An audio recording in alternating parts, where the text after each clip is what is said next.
Hello, and welcome to the Frictionless Experience, the podcast where we lay waste to digital friction. I'm Chuck Moxley.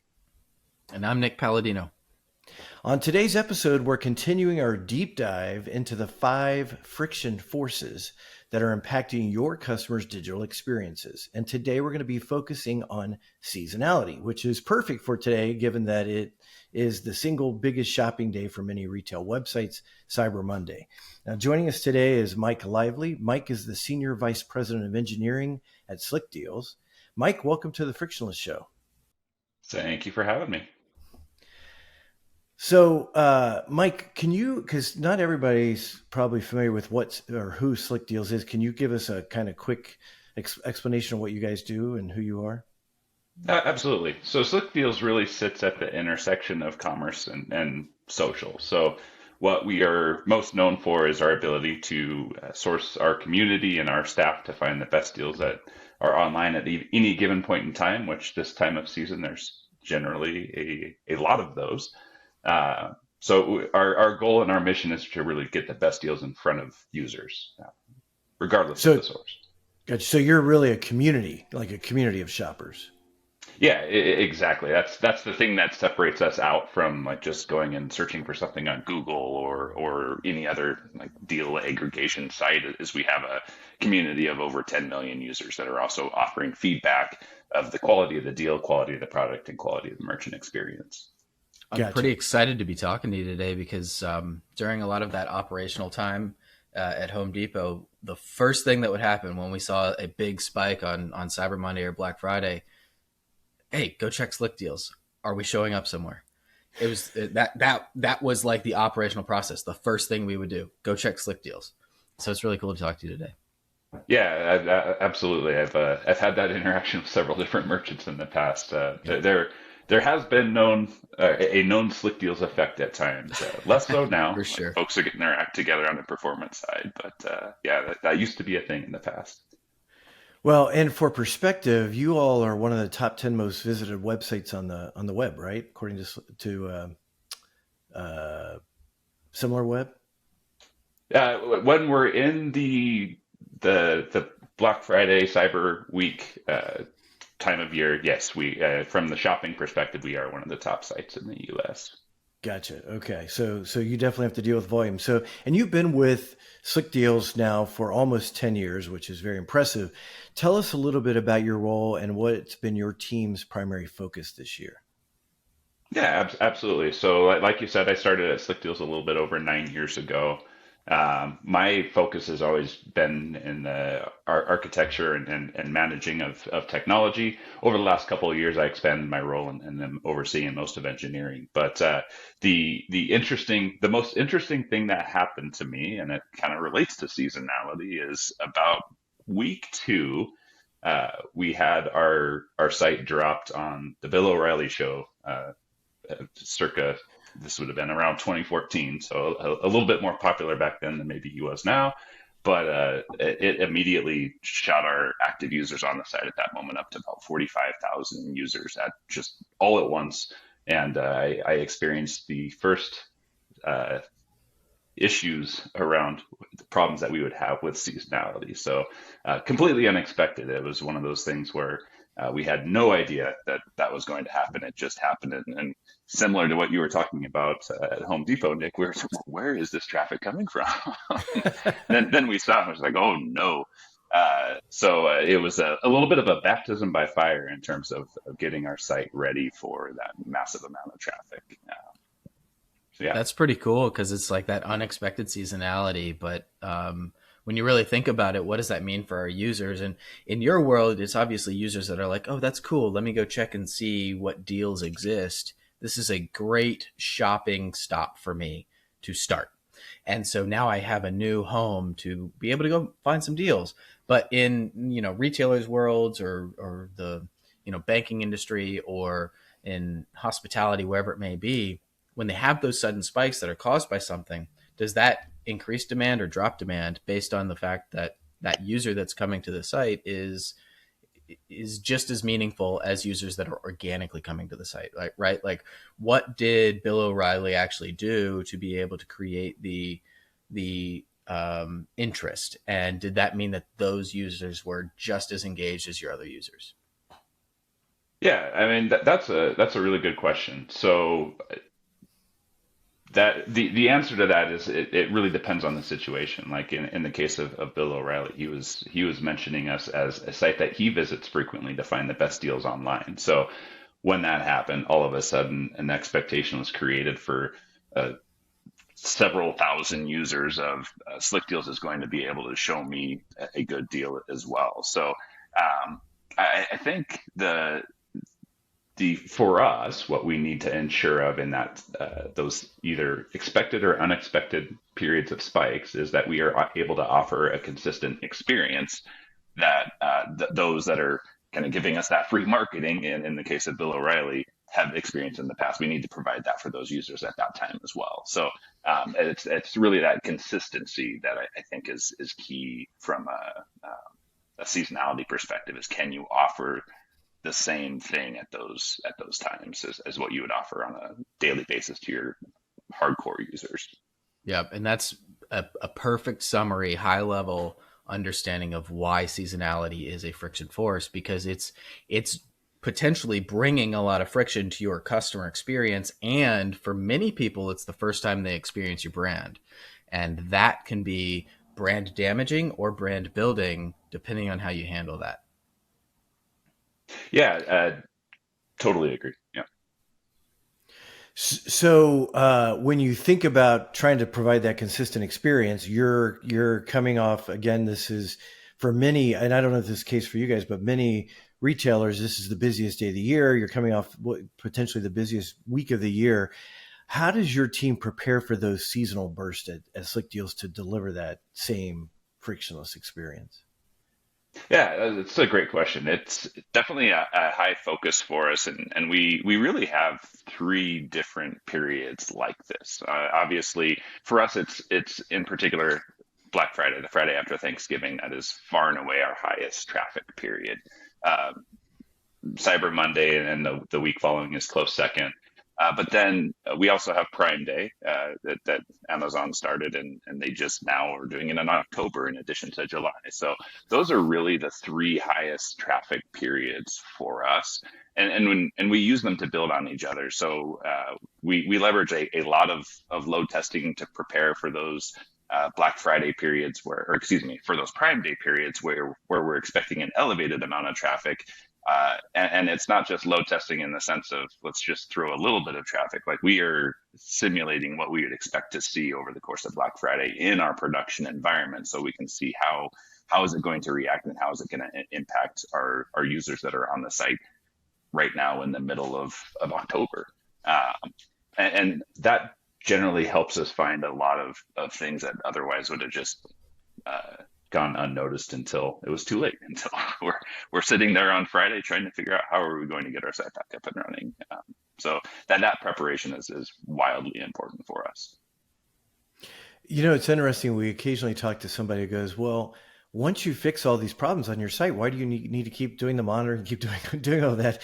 I wonder if somebody's wondering the same thing, right? If you do this load testing and you've prepared for the biggest day of the year, then why do you have to keep doing it throughout the year?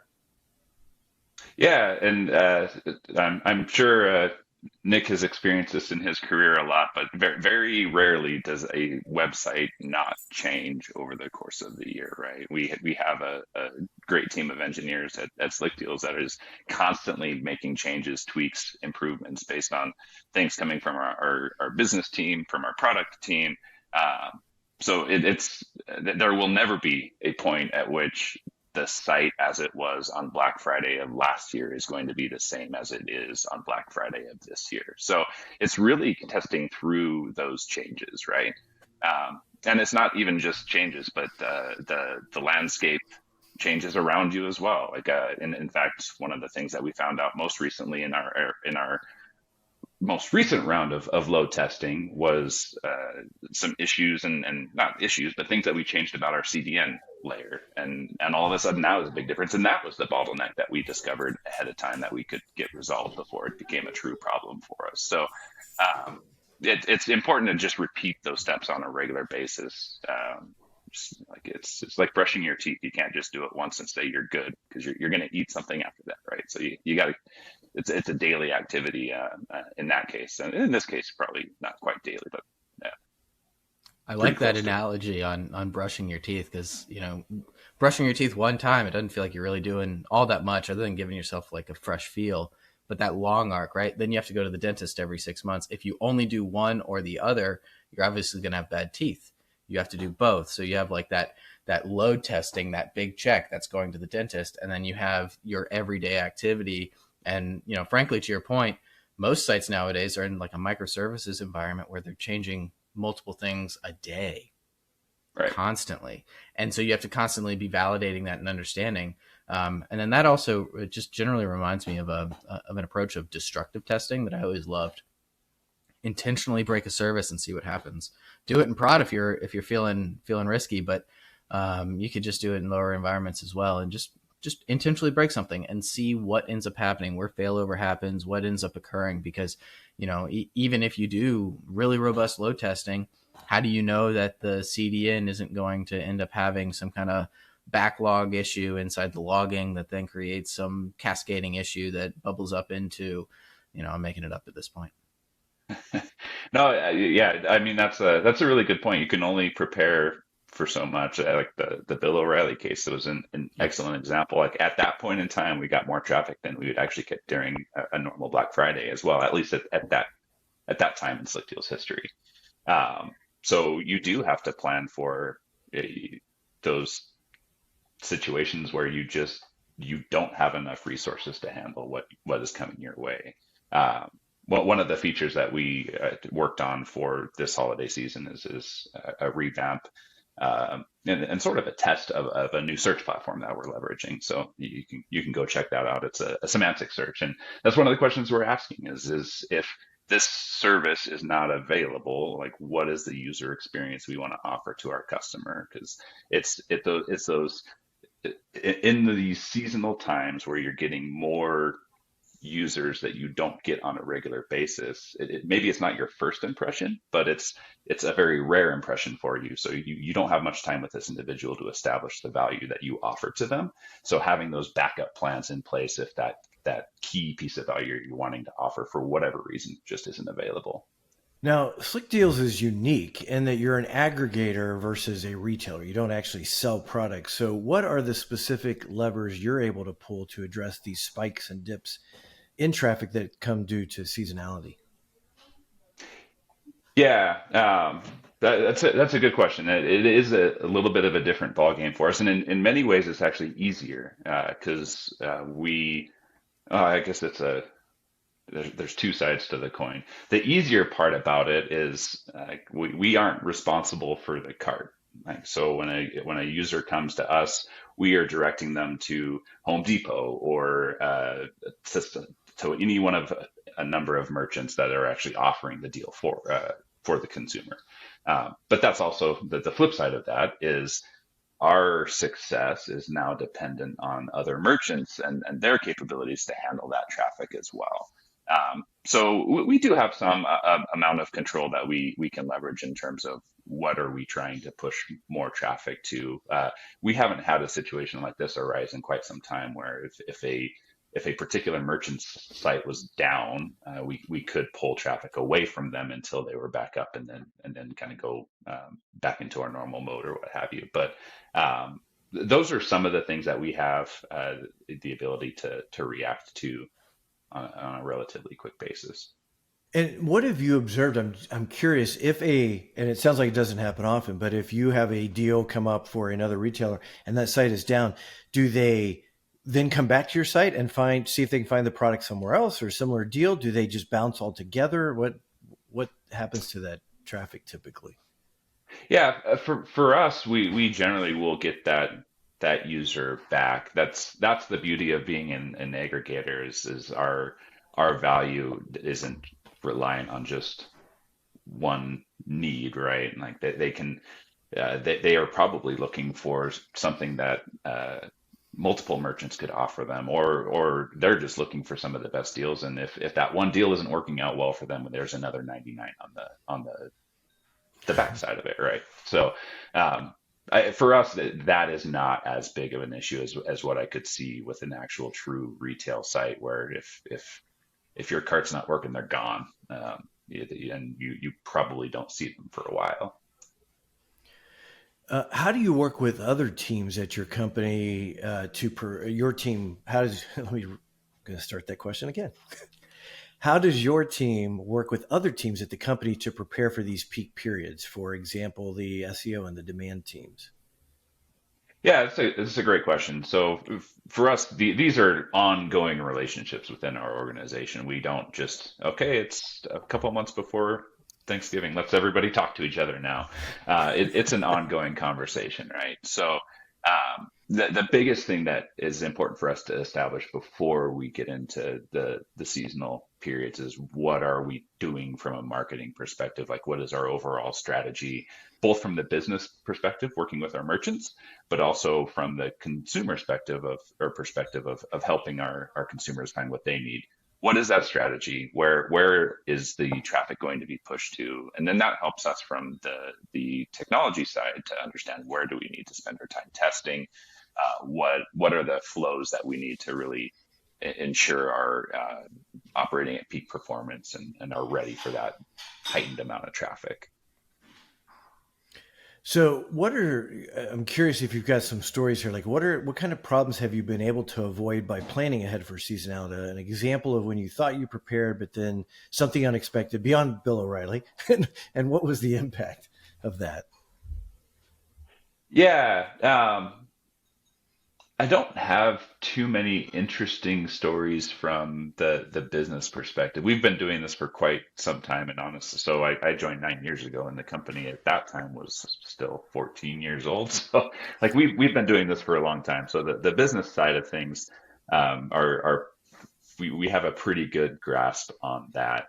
We have run into technology issues in the past, however, and it's really the first few years that I was working with Slickdeals. It's like the biggest issue that we would have would just rotate. Like, one year we bottlenecked on the database, and then we fixed that, and then that was obviously a huge focus for us for the following year, to make sure that never happened again. And we did a great job, but we did such a good job that we ruined our caching layer. So then we just had to continue moving up and down the stack.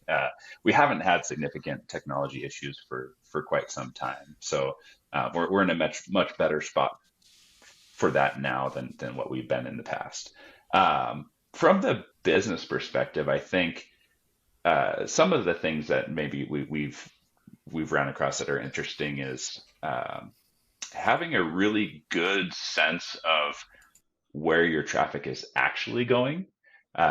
Does give you the opportunity to be a little bit more reactive and making sure you're getting the right message in the right spot for users. So we have a lot of metrics and tracking implement on the site, so we can see very, very quickly where are the users going. Because sometimes the best laid plans from a marketing perspective will be completely ignored by their users, and they will go somewhere else on your site that you weren't anticipating them going to. So being able to detect that and uh, look at those experiences in the lens of, oh, this is getting much more traffic than I expected, and being able to adjust to account for, how can we best talk to those users that are going to this place we didn't expect.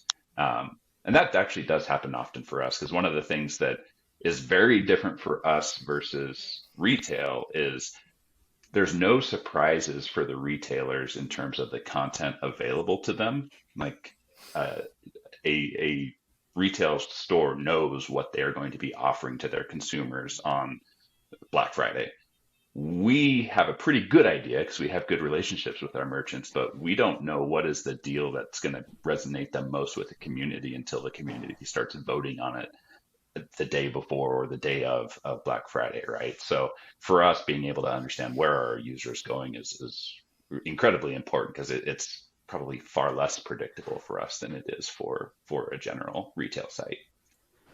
That's pretty cool in general, just to think about. I mean, I'm looking at Slickdeals right now, and obviously it's a big moment leading up to the moment of the right now, but just the diversity of what is there and the juxtaposition. Like I'm looking at a set of tools right next to a thing of Play-Doh. Like that's what are we doing here? Like, side by side, same exact real estate. Yeah, It's cool. yeah, that is something that we're talking about internally and have been talking about for quite some time. It's there's an interesting dichotomy of personalization versus opportunism.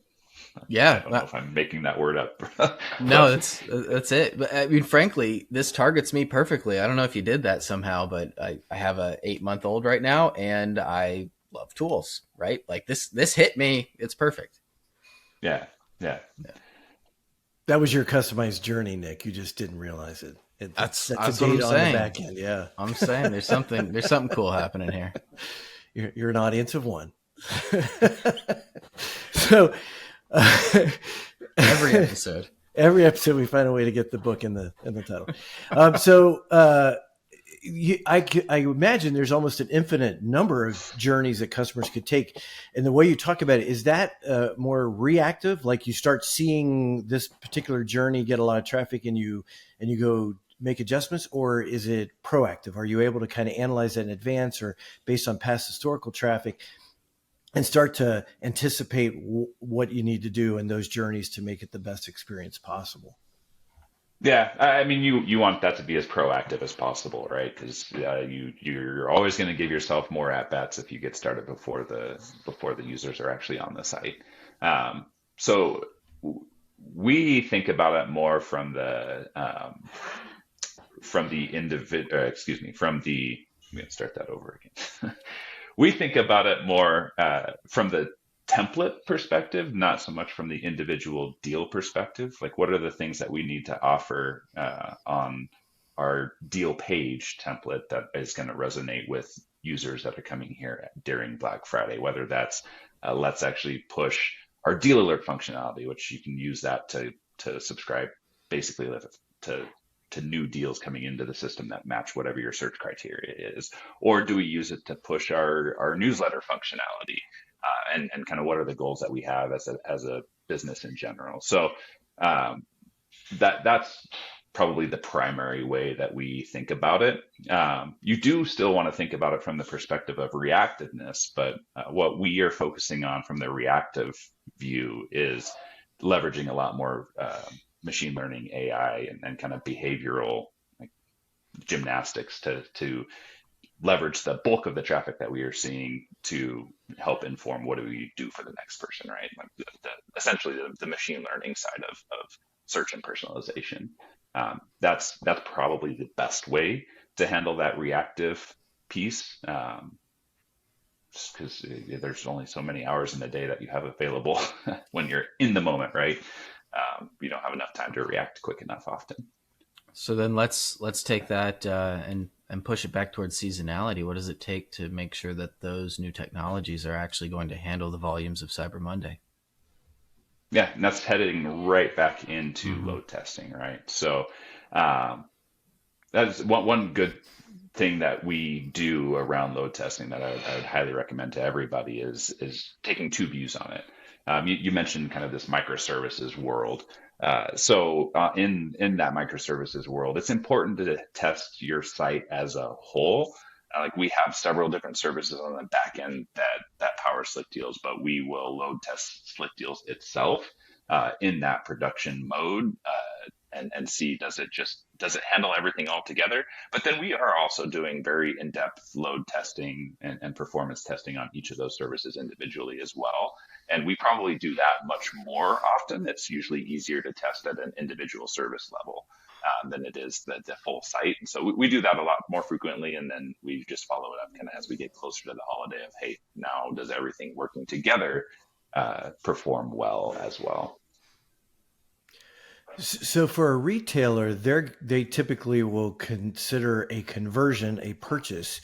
In your world, what do you guys consider a conversion? Do you have such a thing?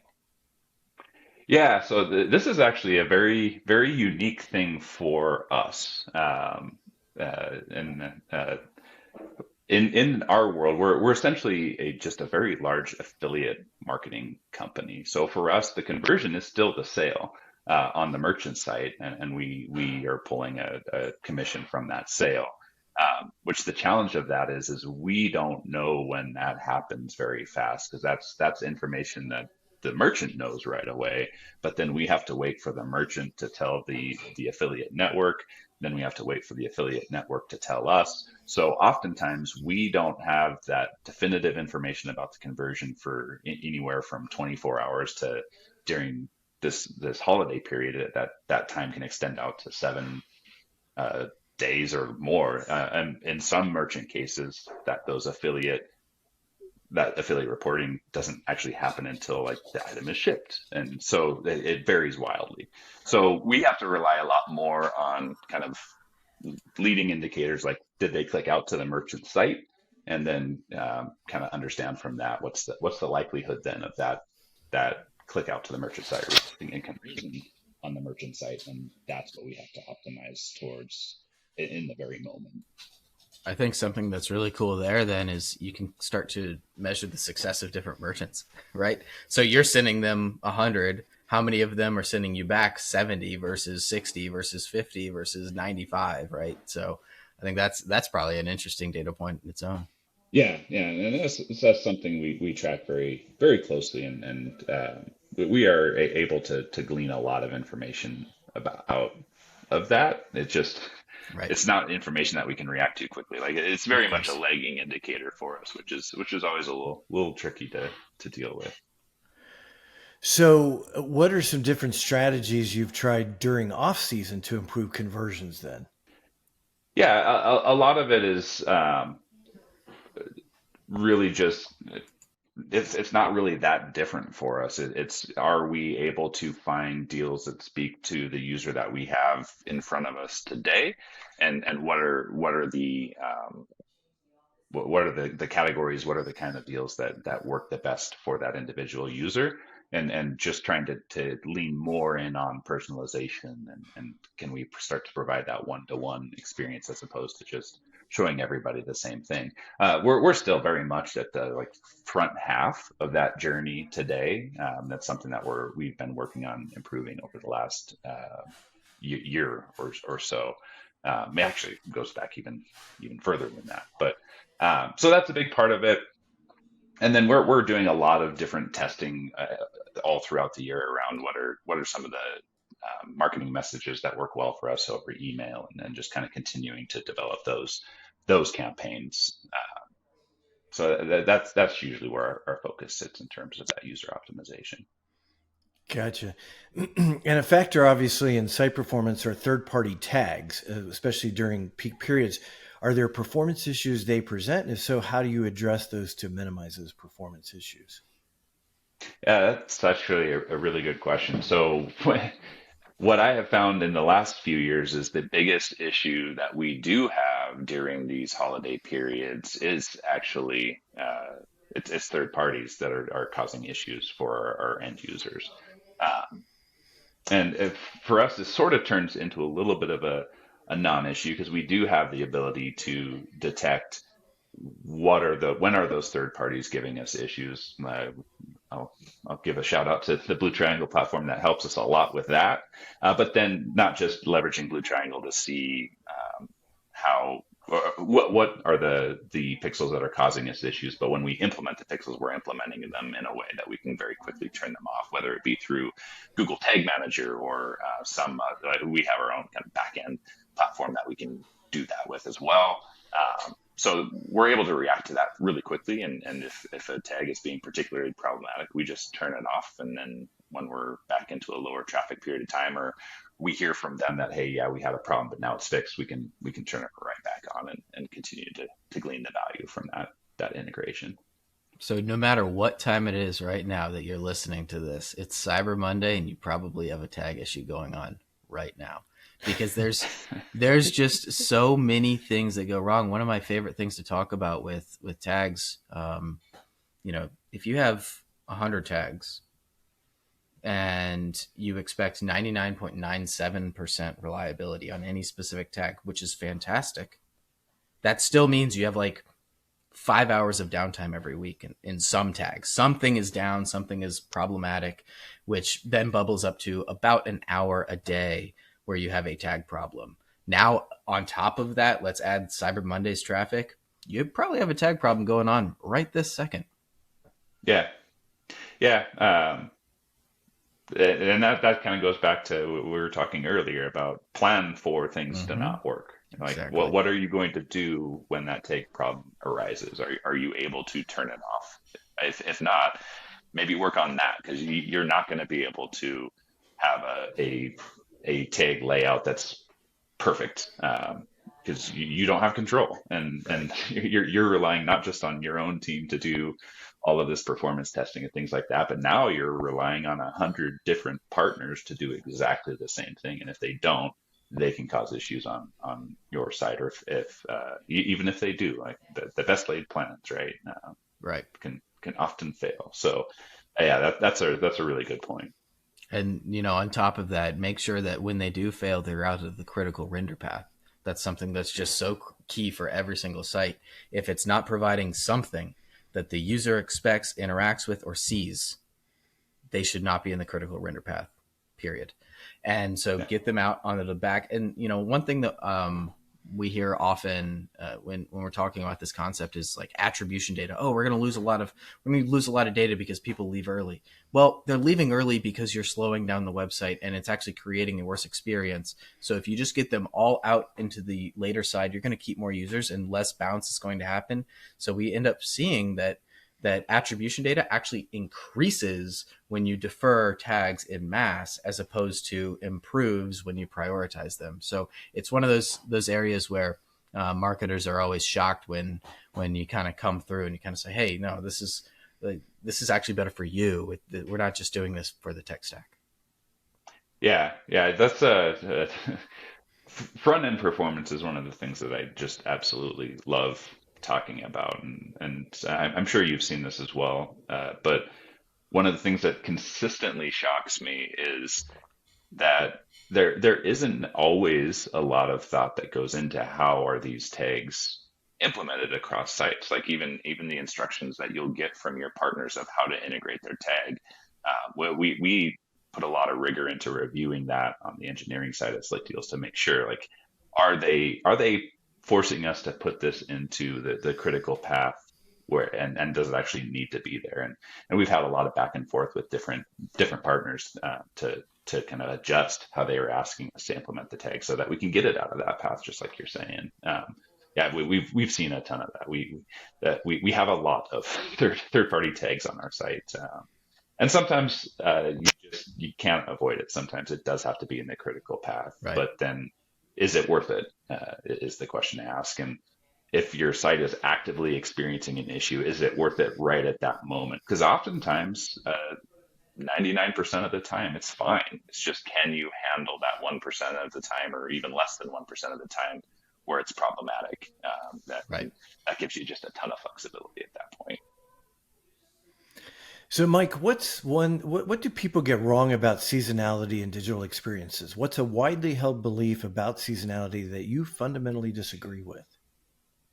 That's a good question. So I think for me, the thing that I feel about seasonality that I haven't heard a lot of other people say is, I not to forget the value that you can provide to the consumer after that seasonal period is over. Something, I'll give you a deal tip. So this one's free.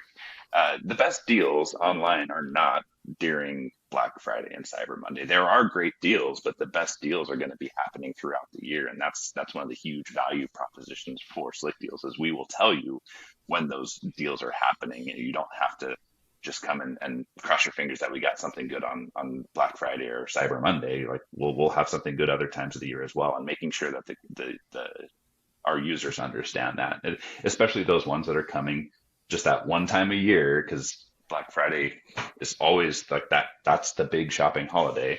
Can we convince them in that brief time that they're at our site that, you know what, you should actually come here next week as well, because there's going to be a lot of sales still going on, right?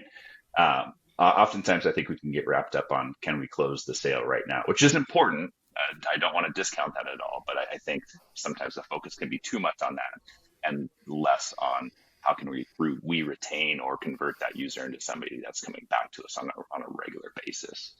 Um, like the perfect scenario is, can you recreate that seasonality at a time of your choosing? And uh, I, someday I hope to unlock that. I'll be a very rich man, but we're still working on that. Well, this conversation already has my mind spinning. I'm thinking of a couple of major purchases I want to do, so I'm going to go sign up for Slickdeals after this conversation, so I know when to buy. So, Mike, besides listening to every episode of the Frictionless Experience, how do you keep up with what's going on in the industry and stay abreast of current trends? Yeah, so on the it's a whole lot of reading. I'm very much a reader and a podcast listener now. No, I'm just kidding. I've always been a podcast listener.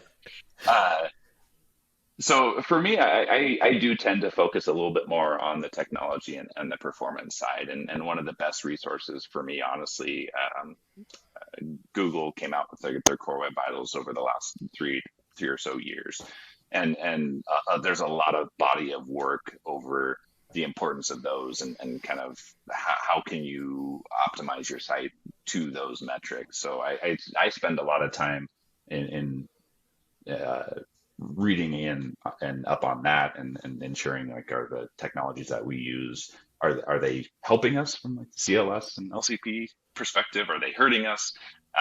So a lot of time spent there, and then just tech blogging in general is something where I live in terms of understanding what's going on in the industry. I don't know if it was a blessing or a curse, but Google adding SEO as a consideration with Core Web Vitals helps to create better experiences on websites, but then it also punishes those that don't necessarily have it, and they'll probably slap my wrist for saying punish, because it's rewarding those for doing well, is how they want to say that. But as you're going through with Core Web Vitals, what I find is very cool is it's pretty much the first time that we've been able to quantify the user experience, because the interactivity of FID/INP matters a lot. The stability of the site matters a lot. Those two metrics don't actually exist on the timescale that we would typically consider as like the milestones of, like, okay, you have DOM interactive, then you have on load, then you have timed interactive, then you have fully rendered or whatever. Like all these different metrics that used to exist as like a timescale of from start to finish. These exist outside of that, and that's a UX metric. That's not a performance metric, yet we can quantify it as a performance metric, and that's what helps us to make sure that we're doing right for our customers. Now, I've ignored LCP. LCP does exist on that, largest continuous paint does exist on that time scale, but you combine all three of those together. It's kind of a nice little silver bullet for us to just make sure that we have a stable experience. Yeah, and I'll tangent on that a little bit. I do think this is actually, with the Core Web Vitals, it's the first time we had measurements that actually truly reflected user experience. Like in the Exactly. past, we would look at page load time, and you can cheat. Like you can cheat really, really well on metrics like that, but you can't cheat around tricking people into thinking your site's not shifting around the cumulative Right. layout shift when it actually is. Like, you can't fake that. You can't fake when does the most important piece or largest piece of content show up on your site. So it did definitely raise the bar for what you needed to do to be successful from a user experience and perform to an extent performance perspective. But I think at the same time, it actually set a clearly understood bar that Right. where you knew if you met it, you're actually truly making a difference for your users. Yeah, and we also find a lot of business users latch onto it because it's easier to understand what it means and why, because it's not literally tangible. You can't go out and grab a website with your hands. I guess you could touch a screen, but it just makes sense, right? Like the interactivity, the stability, and the moment where users think you should be interacting, right? That's the Yeah, three key aspects. It's really a nice little trinity. yeah, yeah. And tie this back to seasonality a little bit, those are things depending on what you are doing from a load testing perspective. You actually can measure those as a part of your load test as well. So again, the way that we do it is we're actually when we do that end-to-end test of just the full slickdeals.net site, we are actually pushing all of this load into production. So it is actually impacting our users. So we can go back and see in real time, like what, as we're running this load test and throwing an additional 40,000 users or whatever the number is that we choose into this site, how are our real users that are all still interacting with that same site? How is their LCP being impacted? How is their that's usually the one that'll move one way or the other, right? Right. But sometimes I actually saw a CLS issue that was the result of a kind of like a race condition. So it was actually the first time that I'd seen CLS. Actually, it was impacted because of a slow connection. Like if somebody had a really fast connection to the site, they didn't experience the CLS because of the order of our JavaScript and how that ran. It was a user with a slower connection, aka somebody on mobile. It actually did have that CLS issue. So you'll discover really interesting things depending on what you are looking at from a telemetry perspective as you're running those load tests, preparing for the high seasonal traffic. I like that term, Nick, the holy trinity of frictionless experiences. Core Web Vitals. Yep, it'll work. And then we can get into get the microscope out, the vital scope out to, get into the depths of it, I like leaning right into all your buzzwords as usual. I'm sure Adam's taking notes right now. So, Mike, what's one final thought that you want to leave our listeners with? I think it's to care about seasonality through the whole year, right? Don't wait until you're a month out from the traffic coming to ensure that your site is able to handle that traffic.